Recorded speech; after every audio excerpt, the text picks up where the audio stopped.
Hello and welcome to the another video tutorials of Hotspots Biology with Tahir Awan ये साथ। पिछले video session में हमने डिस्कस किया था मेंस्ट्रुअल साइकिल की डिटेल्स के बारे में, लेकिन आज जो हम टॉपिक डिस्कस करने वाले हैं, अगर आज का टॉपिक आपको समझ में आ गया तो समझ लीजिए कि आप मेंस्ट्रुअल साइकिल के मास्टर बन जाएंगे।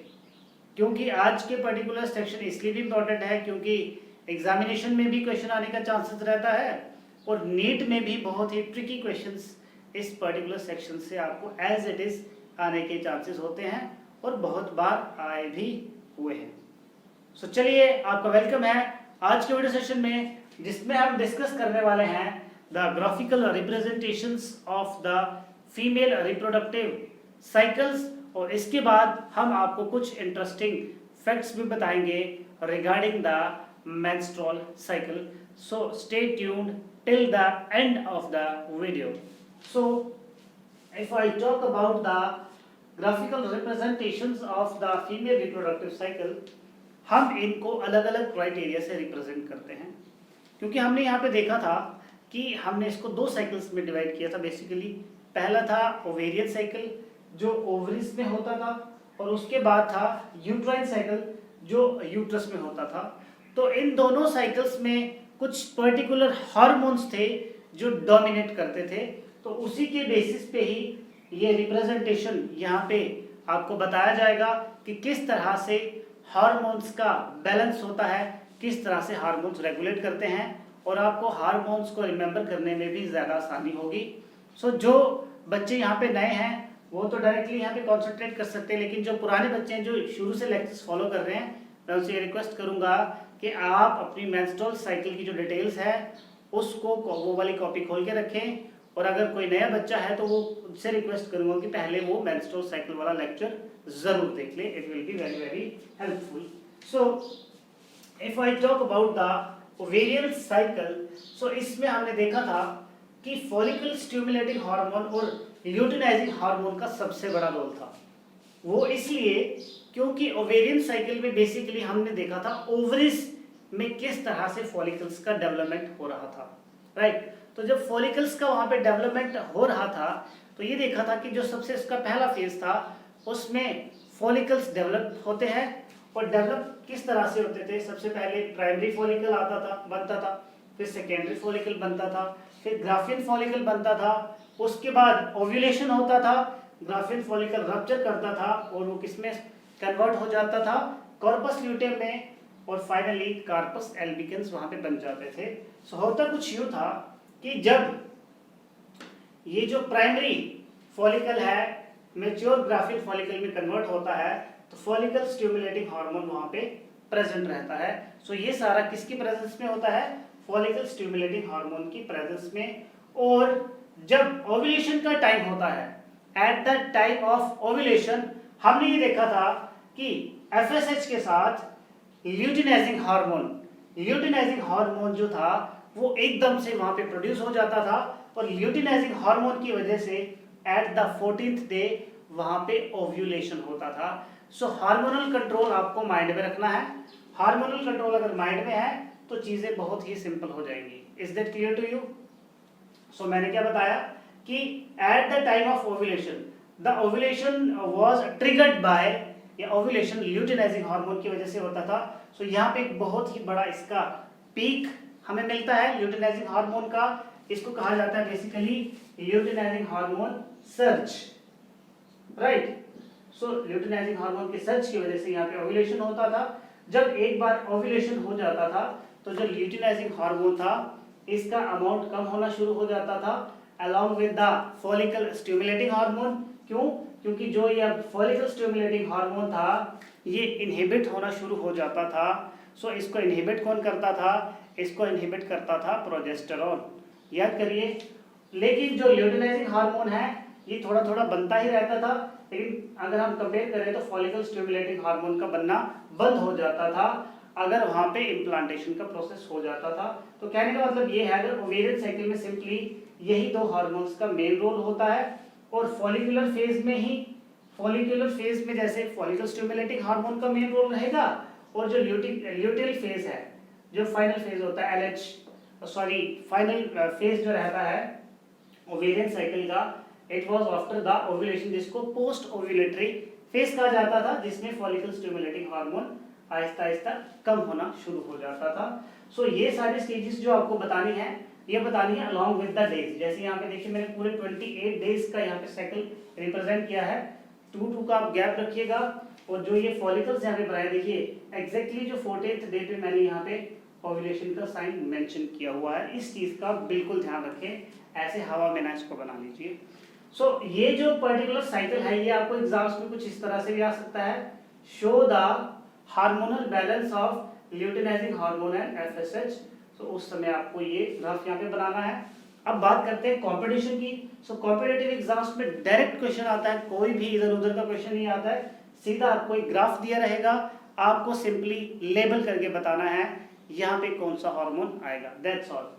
अब बात करते हैं यूट्राइन साइकिल की। अब बात करते हैं यूट्राइन साइकिल की।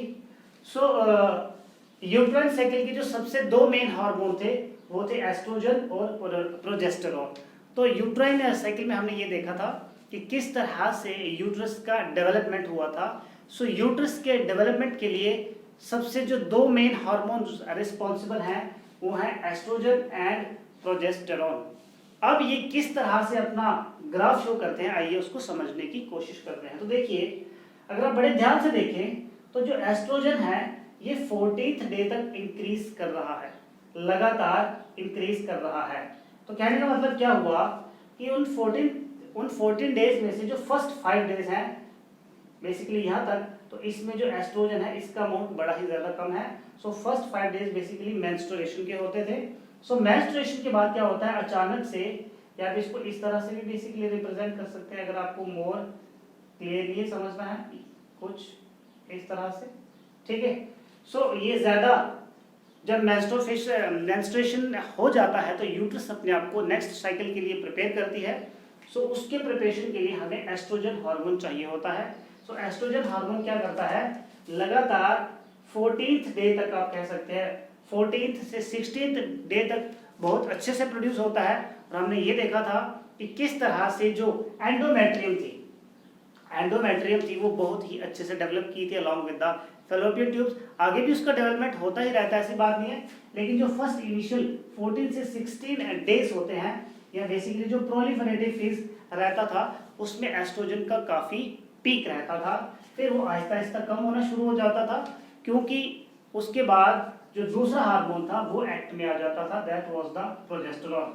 अब मैंने आपको क्या बोला कि प्रोजेस्टेरोन को प्रेगनेंसी हार्मोन बोला जाता था और ये इम्प्लांटेशन में भी हेल्प करता था।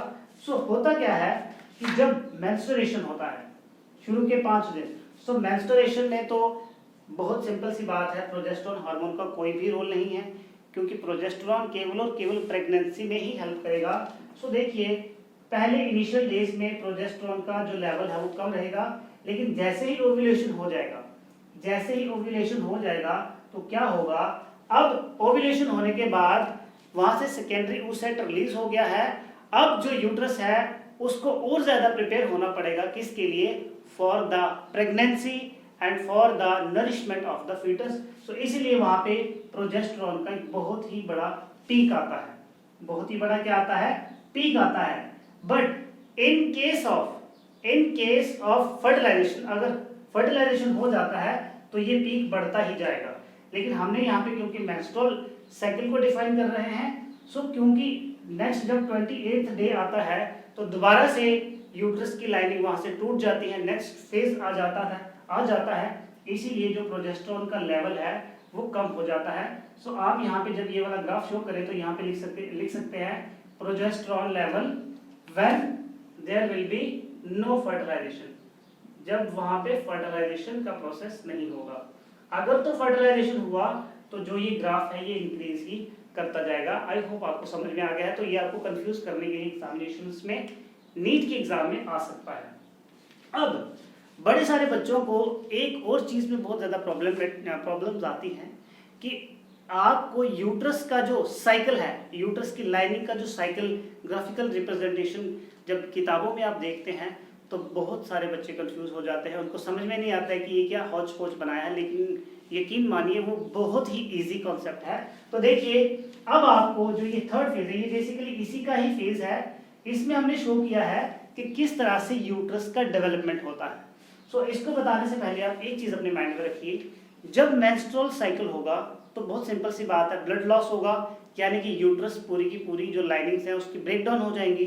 जब यूट्रस की लाइनिंग देखिए ब्रेक डाउन हो जाएंगी, सो अब बेसिकली जो साइकिल है वो इससे पीछे का जो फेज था, मेंस्ट्रुअल फेज से पीछे का जो फेज था, that was the secretary phase. तो सेक्रेटरी फेज में क्या होता था कि जो यूट्रस थी बहुत ही अच्छे से डेवलप थी।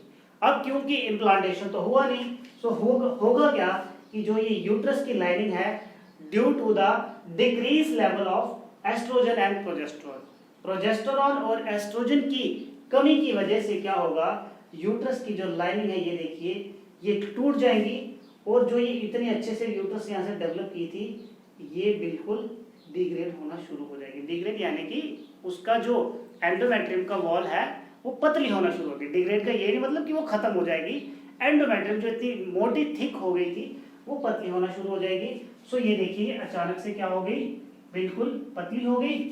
और ये जो रेड कलर में शो किया है this is the blood loss, जो वहां से क्या हो रहा है, ब्लड लॉस हो रहा है।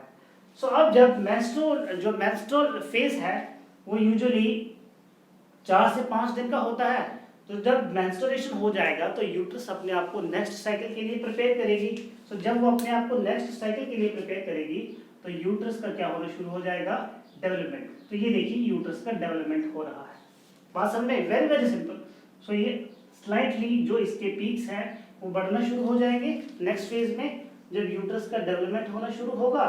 सो टिल प्रोलिफरेटिव फेज में क्या होता था, प्रोलिफरेटिव फेज में क्या होता था, यूट्रस का डेवलपमेंट होता था, अच्छे से डेवलपमेंट होता था। और प्रोलिफरेटिव फेज में ही एट द 14th डे क्या होता था, ओव्यूलेशन होता था और यूट्रस काफी अच्छे से along with the fallopian tubes अपने आप को प्रिपेयर कर लेती है। अब जो लास्ट फेज होता था that was the secretary phase. इस फेज में यूट्रस अपने आप को इम्प्लांटेशन के लिए प्रिपेयर करती थी। तो देखिए इस पर्टिकुलर फेज में यूट्रस सबसे अच्छे से डेवलप होती है इन द सेक्रेटरी फेज। अब कुछ बुक्स में क्या दिया है, कुछ बुक्स में आपको प्रोलिफरेटिव फेज 14 डेज का दिया रह सकता है, कुछ बुक्स में ये 10 से 12 दिन का होता है। तो ये वेरी कर सकता है, कुछ में 7 to 9 डेज भी दिया होता है।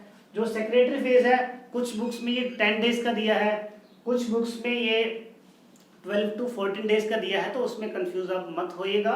सो प्रोलिफरेटिव फेज इज बेसिकली आप कह सकते हैं one of the longest phases रहते हैं, कभी कभी सेक्रेटरी भी हो सकता है, लेकिन जो यूट्रस का जो सबसे अच्छा डेवलपमेंट रहता है वो सेक्रेटरी फेज में होता है। सो अब सेक्रेटरी फेज में देखिए यूट्रस सबसे अच्छे से डेवलप कर चुकी है, किस तरह से इसका ग्राफ में ये पीक आया और फाइनली अब क्योंकि दोबारा अगला मेंस्ट्रुअल साइकिल दोबारा से आना है, मेंस्ट्रुएशन होनी है। क्यों, अगर इम्प्लांटेशन हुआ, अगर तो इम्प्लांटेशन हो गया तो ये मैंने क्या बोला, ग्राफ बढ़ता ही जाएगा, क्योंकि हम तो वो कॉन्सेप्ट पढ़ ही नहीं रहे हैं, हम मेंस्ट्रुएशन पढ़ रहे हैं। तो जब अगला फेज आएगा तो ये जो यूट्रस की लाइनिंग है दोबारा से देखिए डिग्रेड होना शुरू हो जाएगी और यहाँ पे आप दोबारा से ब्लड शो कर सकते हैं।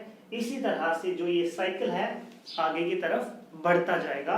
बहुत ही सिंपल कॉन्सेप्ट है, कुछ भी इसमें ज्यादा मुश्किल नहीं है मेरे ख्याल में। बस आपको ये याद रखना है कि कौन से लेवल पे एस्ट्रोजन प्रोजेस्टेरोन रिलीज हो रहे हैं। सो ये जो ये सेंटर वाला ग्राफ है इसको आप एस्ट्रोजन एंड प्रोजेस्टेरोन ग्राफ भी कह सकते हैं रिगार्डिंग द यूट्रस।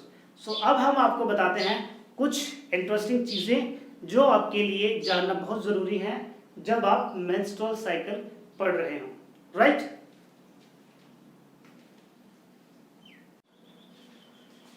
तो चलिए अब हम आपके साथ डिस्कस करने वाले हैं कुछ बड़े ही मजेदार टॉपिक्स या कुछ बड़ी ही मजेदार चीजें जो एज ए गर्ल आप सबके लिए जानना बहुत जरूरी है, specially for those girls and also अगर किसी लड़की की शादी भी हो गई है, 12th स्टैंडर्ड में है, उसके लिए भी बड़ा ज़्यादा इंपॉर्टेंट है, ठीक है। तो चलिए शुरू करते हैं। तो चलिए हमने टॉपिक को नाम दिया यहाँ पे डिफरेंट स्ट्रोक्स, यानी कि कुछ हटके, राइट। सो सबसे पहला जो मेंस्ट्रुअल फेज के अंदर मतलब इसी के रिगार्डिंग ही हमारे जो कुछ चीज़ें हमें पढ़नी है, दैट इज कि अगर तो फर्टिलाइजेशन हुआ तो वहाँ पे क्या हो जाएगा, इम्प्लांटेशन हो जाएगा।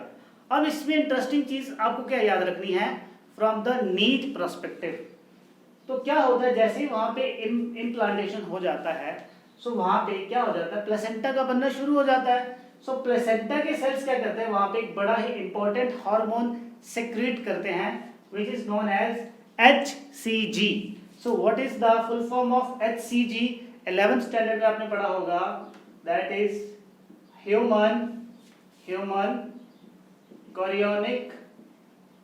Chorionic gonadotropin hormone, HCG। समझ में आ गया?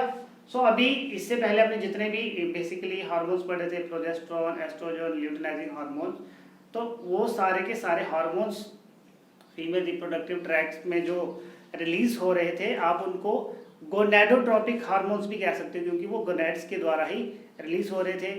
कहने का मतलब जो ओवरी रिलीज कर रही है। सो ये जो हार्मोन है HCG, अब जब ये प्लेसेंटा सेक्रेट करती है तो ये क्या काम करता है, it maintains very very important functions. सबसे पहले क्या करता है, वहां पे कॉर्पस ल्यूटियम और प्रोजेस्टेरोन के लेवल को मेंटेन करके रखता है, क्योंकि ये दोनों क्या है, प्रेगनेंसी हार्मोन्स हैं, और कितने वो सेक्रेट हो रहे हैं उनकी प्रॉपर सेक्रेशन को ये मेंटेन करता है। उसके बाद ये एंडोमेट्रियम की जो वो लाइनिंग है, कहीं से वो रप्चर ना हो जाए, या अगर थोड़ा बहुत उसमें कोई इन्फेक्शन आ गया है या थोड़ा बहुत कहीं से सेल्स डैमेज हो गए हैं, तो उसके सेल्स की प्रॉपर ये देखभाल करता है, यानी कि एंडोमेट्रियम के ब्रेक डाउन को ये बचाता है, ह्यूमन कोरियोनिक गोनेडोट्रोपिन हार्मोन। अब एक और इम्पोर्टेंट फंडा बता देते हैं इसका, ह्यूमन HCG का, कि आपने सुना होगा कि प्रेगनेंसी टेस्ट किया जाता है। बड़ी बार एग्जामिनेशंस में क्वेश्चंस आते हैं, प्रेगनेंसी टेस्ट के लिए कौन सा हार्मोन डिटेक्ट किया जाता है फीमेल में। सो मैं आपको बता दूं कि ये जो हार्मोन है ये केवल और केवल एक प्रेग्नेंट वुमेन में ही सेक्रेट हो सकता है, जब वहां पे प्लेसेंटा का बनना शुरू होगा। सो क्या किया जाता है, आपने सुना होगा प्रेगा न्यूज़ के बारे में।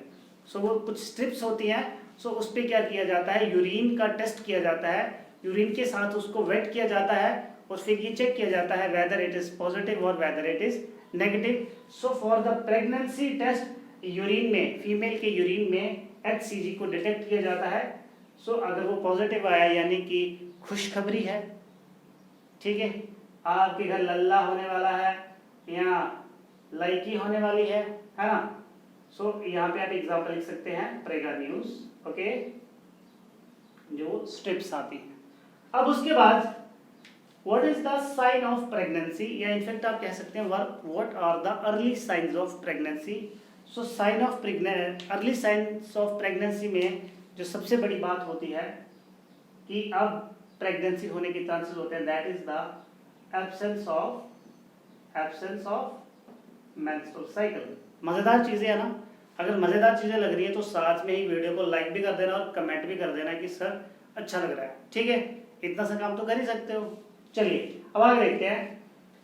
अब उसके बाद क्या होता है कि जब बच्चा या बेबी जो फेटस डेवलप कर रहा है वो 16 वीक्स का हो जाता है, 16 हफ्ते का हो जाता है, तो वहां पे प्रोजेस्टेरोन और कॉर्पस ल्यूटियम तो सेक्रीट हो ही रहे होते हैं, और अगेन ये प्रोजेस्टेरोन और कॉर्पस ल्यूटियम अब कौन सेक्रेट कर रहा है, they are secreted by this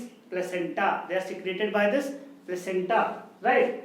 so फिर क्या होता है, 16 वीक के बाद प्रोजेस्टेरोन तो वहां रहता ही रहता है, लेकिन जो कॉर्पस ल्यूटियम होता है ये श्रिंक अवे होना शुरू हो जाता है, कब, आफ्टर द 16th वीक। इसी के साथ आपको एक इंपॉर्टेंट इंफॉर्मेशन मैं और भी बता देता हूं, तो placenta is one of that endocrine glands which is temporary.